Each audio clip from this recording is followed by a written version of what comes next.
야고보서 2장 10절에서 13절 말씀입니다. 누구든지 온 율법을 지키다가 그 하나를 범하면 모두 범한 자가 되나니 간음하지 말라 하시니가 또한 살인하지 말라 하셨은즉 내가 비록 간음하지 아니하여도 살인하면 율법을 범한 자가 되느니라. 너희는 자유의 율법대로 심판받을 자처럼 말도 하고 행하기도 하라. 긍휼을 행하지 아니하는 자에게는 긍휼 없는 심판이 있으리라. 긍휼은 심판을 이기고 자랑하느니라. 아멘.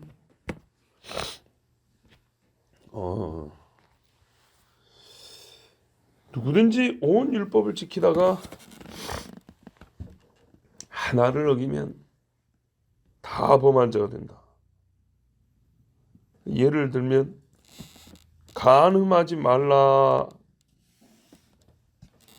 하는 그 규정을 어기면 전체를 다 어긴 게 되는 거고, 살인하지 말라 하는 그 말씀을 어기면 전체를 다 어기게 된다. 왜 그렇게 되느냐 하면 각 규정이 한 분에게서 나왔기 때문입니다. 간음하지 말라를 A가 주었고 살인하지 말라를 B가 주면 그 하나를 어기면 그 해당 혹은 그 규례를 준 분한테 그 죄만 지은 거예요. 그런데 한 몸뚱아리 안에 여러 지체가 있는 것처럼 한 율법 안에 살인하지 말라도 있고 간음하지 말라도 있단 말이죠. 그러면 사람 몸을 머리를 쳐서 상하든 발을 쳐서 상하든 몸이 상했단 말이죠. 바로 그 논리입니다. 그래서 이렇게 말해요. 11절 보세요. 간음하지 말라 하신 이분이 살인하지 말라는 법도 줬다는 거예요. 한 분에게서 한 법이 나왔고 그 한 법 안에 규정이 여러 개가 있는 거예요. 그러니까 하나 어기면 100 중에 하나를, 행위로는 하나를 어긴 건데 의미적으로는 그 법을 어긴 거예요. 그 법이 깨져버린 거죠. 우리가 누군가 계약을 맺을 때도 단일 조항의 계약이 있는가 하면 여러 조항이 문서 한 건 안에 있어요. 그 중에 하나 어기면 이 문서 이거 파악이 되는 거죠. 그런 거예요. 자, 그러면 무슨 수로 사람이 율법을 지킬 수 있을까요? 아무도 없죠. 지킬 수가 없습니다. 근데 하나님 지키라고 줬어요. 지키라고. 지금도 그런 말이잖아요. 결국에는 너희는 자유의 율법대로 심판받을 자처럼 말도 하고 행하기도 하라. 이 법이 유효하단 말이에요. 어떻게 지키죠? 했더니 낯선 말이 하나 있는데 자유의 이렇게 붙어 있어요. 자유의 법대로. 자유의 법대로 심판받을 자처럼. 자유인데 또 이 법은 심판을 하네요. 굉장히 이쪽에 무게중심을 두느냐 저기에 무게중심을 두느냐 해석이 많이 달라집니다. 우리가 평상시 예수 복음하면 자유의 강조에 있어서 뒤에 율법은 그냥 따라붙은 말이고 예수 복음 얘기하는가 보다. 그 간음하지 말라 살인하지 말라 말고 복음으로 그 법은 이제 지킬 수가 없고 버려버리고 복음으로 심판받을 자처럼 행하고 말이라. 그 요 복음을 자유의 율법 이렇게 이름을 붙인 거 아닐까? 또는 우리가 잘못 생각합니다. 율법이 원래 자유를 주는 거였나 보다. 근데 왜 갑자기 여기서 이렇게 말했을까? 이 입장을 취하든 저 입장을 취하든 해석은 되는데 과연 둘 중에 무엇이지? 이게 고민이 됩니다. 자, 오늘 시간이 좀 부족하면 다음 시간에 한 번 더 말씀을 보기로 하고요. 일단 그 중에 한 가지를 우리 한번 생각해 볼까요? 분명히 이 말씀에는 형제들아 이렇게 시작했어요. 근데 이 형제들아가 흩어진 12지파니까 유대인들이기도 하고 또 신자들이기도 하고 그렇단 말이죠. 자, 이렇게 한번 볼까요?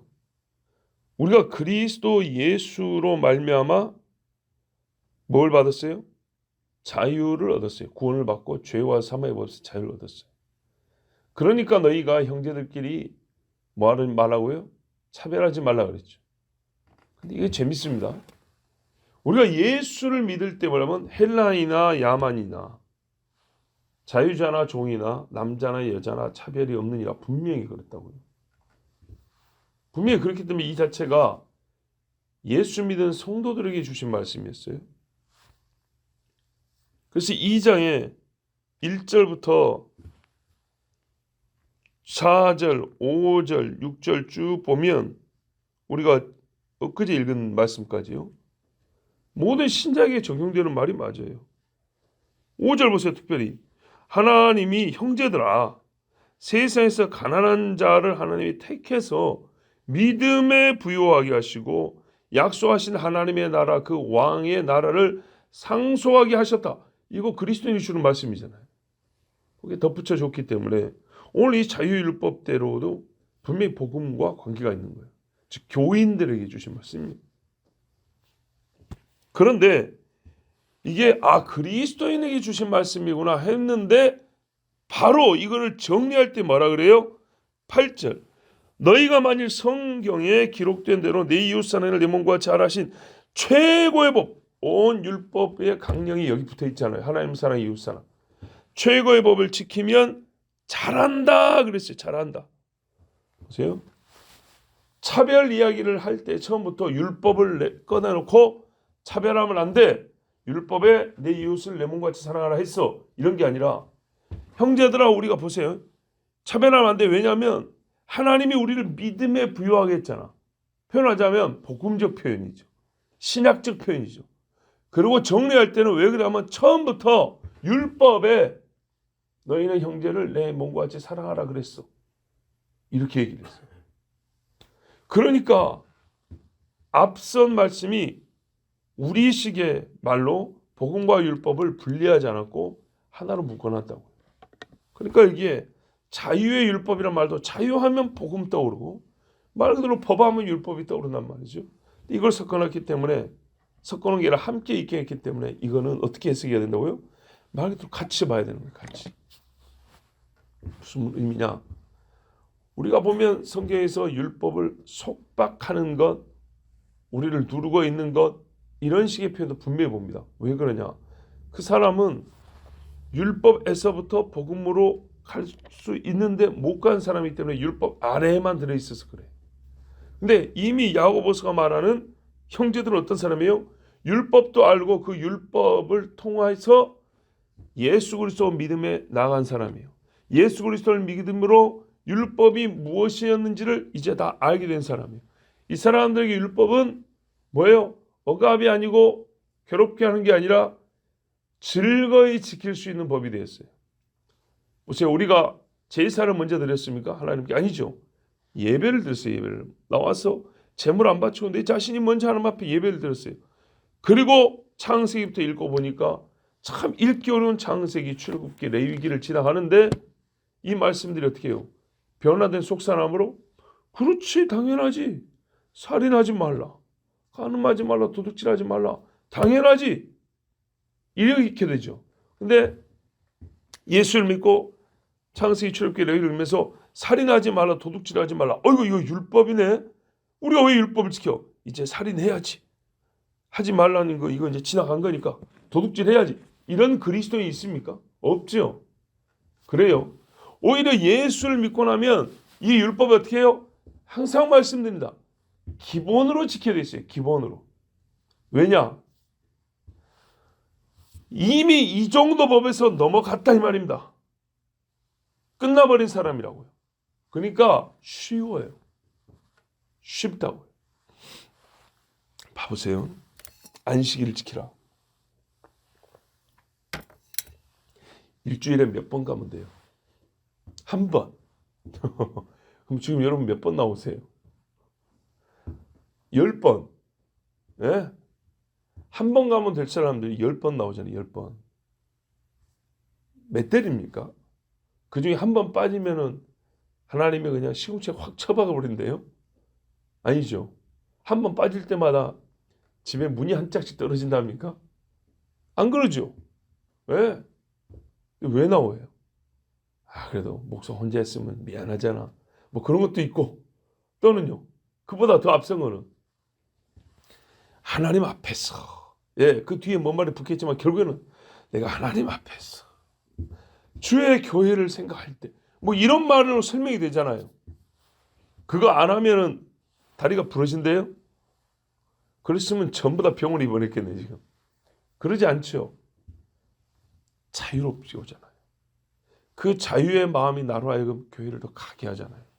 안식일 한 번 지키면 된다는데 밤이고 낮이고 매일 가서 하나님 앞에 내가 기도해야겠다는 마음을 불러일으키잖아요. 율법을 능가하죠. 율법 시대만큼 막 그 표현하자면 그 시대 사람도 자원하에 예물 드렸지만은 그래도 좀 비교한다면 그 의식에 내가 반드시 있어야 한다는 그 강력한 의무감이 나를 막 사로잡나요? 그게 없는 것도 이상하지만 그것만으로 우리가 일주일에 10번씩 나와가지고 하나님 앞에 예배한다, 기도한다, 설명이 안 됩니다. 자, 참으로 간음하지 말라, 도둑질하지 말라, 형제를 차별하지 말라, 외모를 보지 말라. 외모를 보지 말라도 굳이 나눈다면 예수님의 가르침이잖아요. 예수님적인 가르침이잖아요. 신명기도 물론 있긴 있지만 그게는 몇 군데 이렇게 예시를 해놨어요. 뭐 재판할 때, 송사할 때 이런 식으로 있지만 모든 생활의 전반에 아예 사람을 외모로 보지 마라고 명확하게 명령한 건 예수님이란 말이죠. 자, 그러면 이 자유율법, 신명기에도 외모를 보지 말라 했지만 실제로 외모를 보지 않게 되는 그 능력이 부여되는 때는 예수 믿을 때란 말이죠. 그렇다고 해서 예수 믿었다고 해서 율법의 규정을 어기고 나는 살인하는 자가 될 테야, 이런 바보는 없단 말이죠. 그때 율법을 어떻게 해야 되냐? 오히려 내가 지금 예수 믿음으로 말미암아 얻게 된 자유를 누리는 방식이에요. 더 그 자유를 풍성하게 하는 방식이에요. 자, 예수 믿고 선언을 했어요. 나는 자유하다. 그럼 자유롭게 이제 살아. 어떻게 살아야 되죠? 여러분, 누군가에게 설명을 한다면 어떻게 설명을 하시겠어요? 나 자유 얻었네, 너 자유 얻었네 그랬어요. 그 자유가 뭐예요? 죄와 사망에서 자유 얻은 거야. 그러면 죄와 사망에 얻은 자유를 얻다는 그 생각만 하고 사는, 그냥 그러고 살면 되는 거예요? 똑같이? 아니지. 이제 자유 얻은 사람답게 사는 거지. 그게 뭔데요? 어떻게 설명하실래요? 이제 도둑질해도 괜찮아. 그래도 천국가 이렇게 가르칩니까? 아니죠. 여러분 뭐래요? 왜 내가 도둑질하고 살았지? 이 사람아, 이제 예수 믿으면 네가 정직하게 돈 벌어서 다른 사람을 먹이기까지 해야 되는 거야. 그래서 여러분 헌금하잖아요. 그래서 뭐라 하죠? 봉헌, 그리고 연보라 그러잖아요. 이방인 교회가 예루살렘 성도들 기근이 일어나서 배고프다니까 헌금해갖고 바울한테 보내잖아요. 그 사람들이 예루살렘 사람들 굶는 거하고 뭔 상관으로 살았습니까? 서로가 용하며 살죠. 이방인은 저 유대인 놈들 그랬지. 유대인들은 아이고 저 짐승 같은 놈들 이러고 살았죠. 그런데 예수를 믿고 나니까 안 하던 짓을 한단 말이죠. 우리 유대인을 이방인에게 보낸다고 자기들이 있는 돈 없는 돈 다 털어갖고 선교사로 보낸다고. 선교사로 가지고 교회 세운다고 하니까 또 교회 세우라고 헌금 보냈단 말이죠. 또 선교 갔다 오니까 이 사람이 아파갖고 왔네. 내가 가라 했는데 지가 간다 했지. 그렇지만은 내 몸처럼 또 막 치료해주고. 선교사는 왔다 오면은 잘 데 없다 그래서 우리 집 와서 자라고. 막 이렇게 했단 말이죠. 그런데 언젠가는 또 그 이방에서 세운 교회가 우리한테 선교사 보내줬다 고맙다고 우리 교회 선물을 보냈어요. 우리가 어려웠다는 소리 듣고 자기들도 어려운데 선교사 돌아올 때 헌금을 옛날에는 그 뭡니까 지폐가 없으니까 한 가방 보냈어요. 야, 내 이웃을 내 몸같이 살아가는 이 율법이 지켜진 것이죠. 어떻게 해요? 자유롭게요. 예수 믿으면서 얻게 된 이 자유를 누리는 방식을 우리가 어떻게 가르치냐면 율법의 길로 가르칩니다. 사실 보세요. 우리가 개념적으로 율법의 거부 반응을 일으키는 경우가 있어도 실제로 나 자유 얻었네, 너 자유 얻었네, 그 자유를 어떤 방식으로 누려고 살아야 되는 것이죠? 어떻게 살 수 있는 것이죠? 할 때 우리는 분명히 구체적인 길의 제시로 그것을 가르쳐 줍니다. 근데 그거는 다 보면 율법의 실행이에요. 옛날같이 유대인 기준부터 옛날같이 율법만으로 지키는 때냐, 그게 아니고요. 예수 그리스도의 구속의 효력으로 속 사람이 새롭게 된 그 힘으로 하나님이 주신 처음의 법은 계속 유효하단 말이죠. 그걸 능히 지켜요. 재밌게 지키고요. 내 안에 얻게 된 자유를 활성화시키고 그 자유를 실제화하고 그 자유를 더욱 누리는 방식으로 율법을 지켜요. 더하여 지켜요. 더하여. 봐보세요. 다윗이 나발한테 먹을 것 좀 달라고 그랬어요. 칼을 들고 왔으니까 굉장히 억압적일 수 있죠. 근데 처음에 나발은요, 그거를 능히 조회하고 줄 수 있었어요. 왜냐하면 다윗의 부하들이 나발의 양떼를 지켜줬어요. 죄와 사망에서 보호를 받았어요. 그렇기 때문에 나발의 입장에서는 더 양들이 건강해졌고 양털도 많이 거둘 수 있게 됐어요. 그 덕에 지금 잔치할 수 있게 됐어요. 떡을 줘야 하고 술을 내줘야 되고 요즘 말로 뭐 쌀이라도 몇 가마 줘야 되는 뭐 양털도 걷었으니까 추운데 광야에서 얼마나 춥습니까? 그러니까 옷이라도 입으라고 천 몇 필을 사가지고 양털이랑 같이 뭐 가죽이랑 이렇게 좀 주는 것. 그게 나발 입장에서 사실은 강제니 억지니 어쩔 수 없이 주었니 그렇게 됩니까? 겉보기는 돈은 안 받았어요. 근데 오히려 감사히 즐거이 줄 수 있는 거 아닙니까? 근데 이 바보 진짜 멍청이가 자기에게 이런 누림을 가능해 준 분을 욕을 해버렸다고요. 저 종. 우리의 자유를 준 하나님의 아들을 어떻게 해요? 한낱 인간, 그것도 인간 중에 참 안타깝고 처량하게 그지없는 인간으로 만들어버렸다. 그 성경이 뭐래요? 하나님의 아들을 그렇게 두 번 짓밟는 놈들을 용서 없다고 했어요. 자, 그런데 그 부인 아비가일은 지혜롭다 그랬죠. 그 지혜가 어떻게 했어요? 아이고, 일찍 알았으면은 더 좋은 거를 풍성히 준비했을 건데 지금 급하잖아요. 급한 대로 최선을 다해서 보냈어요. 이 집의 남자들을 살기 위해서 했지만 이거는 지금 나발이 처음에 거부를 했기 때문에 그런 상황이 펼쳐진 것이지 처음부터 이 아비가일에게 들렸으면 그 일은 억지도 아니고 괴로운 것도 아니고 급한 일도 아니고 너무나 즐겁고 당연한 일이었어요. 예. 그가 준 생명을 누리는 방식 중에 하나였어요. 그가 준 우리 재산의 이 자유, 우리 삶의 자유를 우리가 표현하는 방식. 더 드려야지. 더 먹을 거 막 싸가지고 제일 좋은 걸로 해가지고 종들에게 많이 보냈을 거예요. 그러지 말고 우리 집에 와가지고 드시라고 했을 거예요. 뭐 거기 돌밭에 앉아서 그 드지 마시고 은인인데 우리 집에 오셔가지고 같이 이 상승에 앉아서 추운데 그러지 말고 우리 집 넓으니까 부하들은 하루 종일 주무시고 가라든지 만약 집이 된다면 그렇게라도 했을 사람이 아비가일이에요. 그것을 보고 와 다윗의 종 노릇한다 그러겠어요? 아니죠. 자, 율법을요 개념으로 우리가 바꿔 관념을 자유의 법으로 지키는 거예요. 자유의 법으로. 그럼 어떻게 되냐? 더욱 자유로워져요. 보세요. 왜 율법이 사람을 힘들게 했죠? 못 지키니까, 안 지키니까.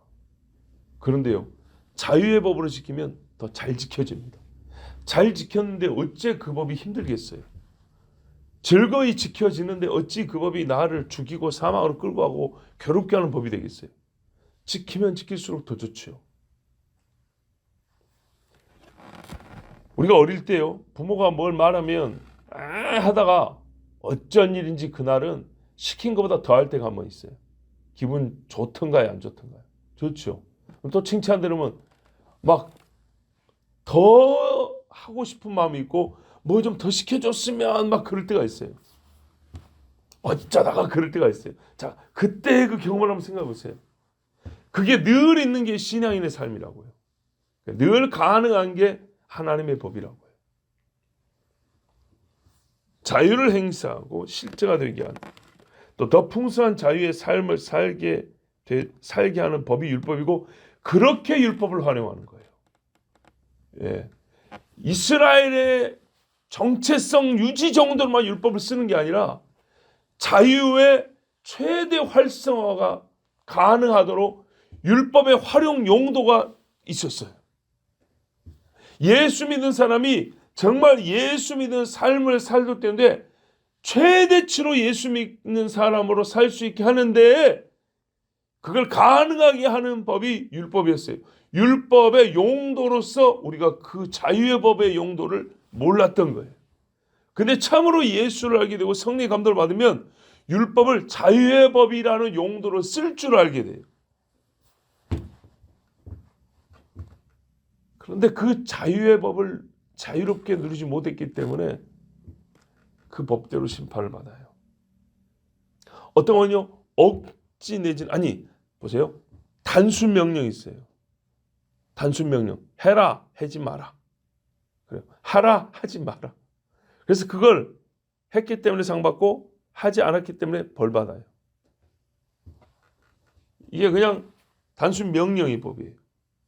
근데 자유의 법으로 지킨다는 것은 조금 달라요. 내가요, 자유의 법은 해도 되고 안 해도 된다는 게 아니고요, 하는 건데 아까 말씀드린 대로 자유를 얻어서 해야 되는 법이 있어요. 쉽게 예를 들게요. 모든 사람에게 가난한 형제를 구제하고 불쌍한 사람을 도와야 된다는 보편 명령으로서 율법적 기능이 아니고요. 그건 똑같아요. 용서해야 되고 도와야 한다. 구제해야 되는 거 똑같은데 이 경우를 보세요. 이에 예수께서 비유로 말씀하여 가라사대, 어떤 사람이 1만 달란트를 형제에게 빚을 졌는데, 이 채권자가, 빚진 자가 불쌍해서 그 1만 달란트를 탕감해 주었느니라. 1만 달란트에서 자유를 얻었죠. 1만 달란트 죽을 때까지, 아니 아무래도 못 갚는 빚을 얘기하는 거예요. 한 달란트를 쉽게 말하면 금덩어리 38kg짜리로 생각해 보세요. 한 달란트가. 한 달란트 금덩어리라도 여러분 평생 우리가 모을 수나 있어요? 아니면 평생 쓴 돈을 다 모으면 그 정도 가치 나올까요? 그냥 대충 잡아 40kg짜리 금덩어리에 해당되는 돈을, 평생 쓴 돈을 다 모으면 그거 하나 살 수 있는 돈 여러분 가질 수 있어요? 안 되죠. 그게 1달란트. 뭐 1만 달란트는요. 국가 예산이요, 국가 예산. 예? 그걸 한 인간이 어떻게 개인이 그걸 갚는단 말이에요. 어린 반프루치도 없는 이야기죠. 자, 그거를 탕감받았어요. 그렇죠. 탕감받을 때 응당, 그러므로 너도 1만 달란트 어치 다른 사람한테 탕감해 주어야 해. 이게 따라붙은 거 아니에요. 근데 이 사람이 길 가다가 100데나리오. 100일 일하면 갚을 수 있는 돈이. 그 형제를 말고 멱살을 딱 잡았어요. 이놈 새끼야, 왜 안 갚아? 형님 생각을 해서 오죽하면 우리가 내가 100데나리오는 못 갚겠냐. 형편이 그리 어렵어요. 내가 안 갚으라는 게 아니라 조금만 좀 기다려주죠. 내가 지금 저금하고 있는 중이니까 며칠만 더 기간을 주면 돼. 이런 새끼 오늘 용서받은 탕감받은 기분에 막 힘이 나 솟구쳐가지고 너희 새끼 오늘 따라와 라고 집어넣었단 말이죠. 자, 이러자 1만 달란트 탕감을 해준 분이 부르죠. 너 취소. 물론 현실 세계에서 한번 말했으면 끝나는 거겠죠. 그런데 이제 그것까지 우리가 굳이 따질 필요는 없어요. 아직까지 그 권한이 있다고 할 때 불러다가 너 생각을 해봐라. 1만 달란트 갚을 수 없는 빚을 용서를 받았으면, 탕감을 받았으면, 그 자유를 얻었으면 100데나리온 그거 못하냐? 너는 용서받을 자격이 없다. 여러분, 자유의 법이 뭔지 아시겠죠? 요거. 네가 긍휼을 받았으면 이제 뭐예요? 단순 명령으로서 이웃을 사랑하는 단순 명령이 아니고 자유를 얻었으면 이 자유 얻은 자답게 너에게 부여된 자유의 의무가 있는 거예요. 근데 이거를 행하지 않았어요. 그럼 어떻게 되죠? 이 비유가 정확히 보여줍니다. 너 1만 달란트 용서 탕감받은 자가 100데나리온 탕감 못 했으니까 어떻게 해요? 너에게도 이거 없어. 이 자유를 너는 받을 자격이 없어. 자유를 스스로 국에서 쓰레기통에 넣어버린 짓을 한 거예요. 자, 그래서 더 무서운 벌을 받는 겁니다. 들어와. 감옥에 들어가 있어. 갚기까지. 근데 생각해보세요. 감옥에 들어갔는데 어떻게 갚아요? 영원히 감옥에 있는 것이죠. 이 비유가 보여주는 말씀이 오늘 본문을 해석하는데 그대로 여러분 적용하면 됩니다. 긍휼을 행하지 아니함, 안 하였으니 안함에 대한 정죄로 끝난 게 아니라 불순종에 대한 정죄로 끝난 게 아니라 심판에 긍휼 없음이라는 그가 행하지 않은 일의 성격이 무엇인지 이름을 붙이는 거예요. 자유를 행함으로 긍휼이 발생돼야 되는데 긍휼이 없었다는 것은 너희가 자유를 행사하지 않았기 때문에 그 스스로 자유를 행사하지 않은 죄로서 너는 정죄를 받는다 이 말이에요. 그래서 자유를 불행사함을 긍휼 없음이라는 말로 표현을 했어요. 왜냐하면 현재 지금 우리가 지금 얘기한 건 무엇이죠? 형제를 차별한 가난한 자의 지금 이야기를 하고 있죠. 그래서 결과가 더 무섭습니다. 무조건적 너 뭐 해야 돼. 피조물로서 뭐 해야 돼가 아니라 자유받은 자로서 자연스럽게 발생하는 자유누림, 자유행사, 자유행위. 이게 보이지 않았다는 것으로 해서 너는 참으로 자유 얻은 증거가 없구나. 이렇게 되는 거예요. 자, 우리가요. 피조성에 근거한 의무를 넘어서 구원받음에 따른 본성적 변화의 표가 자유 행함에서 나타나는 거예요. 근데 그 자유를 행할 때 하나님은 우리를 정말 우리 인간으로서는 자유를 행하려고 할 수가 없는데 무엇이 자유인지 가르쳤는데 그게 바로 율법을 행하는 거였어요. 근데 그 율법을 자유 얻은 자로서 행할 줄 아느냐? 그게 되느냐? 요 사람이 바로 예수로 말미암아 구원받았다는 사람이에요. 율법을 여전히 터부시하거나 율법을 힘들게만 생각하거나 복음에 반대되는 생각 정도에 머물렀다면 자유의 법으로 생각하지 못한 사람이라면 아직 그는 자유도 하나님의 능력도 하나님의 법도 모르거나 잘 모르는 사람이에요. 자, 내일 또 좀 이어서 하도록 하겠습니다. 누구든지 율법을 다 지켜서 구원을 받는다는 사람은 할 수 없는 일을 하겠다는 무모한 사람입니다. 교만한 사람입니다. 그런데요, 율법이 자유의 법으로 적용이 되기 시작한 사람, 적용이 된 사람은 그 사람은 율법을 다 지켜서 구원받은 게 아니라 구원받았기 때문에 율법을 다 지킨 자, 능히 자유로 지킨 자로서 하나님을 만나게 됩니다. 그 안에 형제를 사랑하는 것은 포함되어 있으므로 그것은 아주 쉬운 일이며 우리의 영혼과 삶을 더욱 자유롭게 하는 삶의 방식이 됩니다. 기도하겠습니다.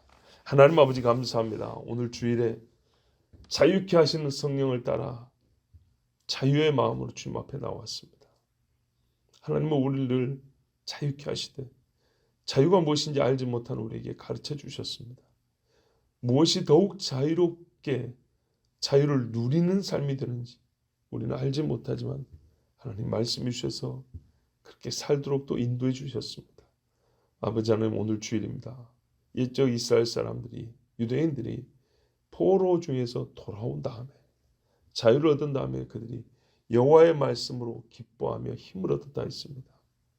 세상의 그 율법을 한 장 한 장 읽을 때마다 더 기뻐하며 더 힘을 얻고 자원하여 성전과 성벽을 쌓고 종된 형제를 놓아주고 하나님 앞에 절기를 지키고 더하여 지켰다 했습니다.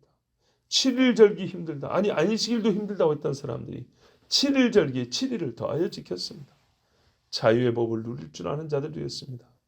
그때는 얼마나 좋았던지요.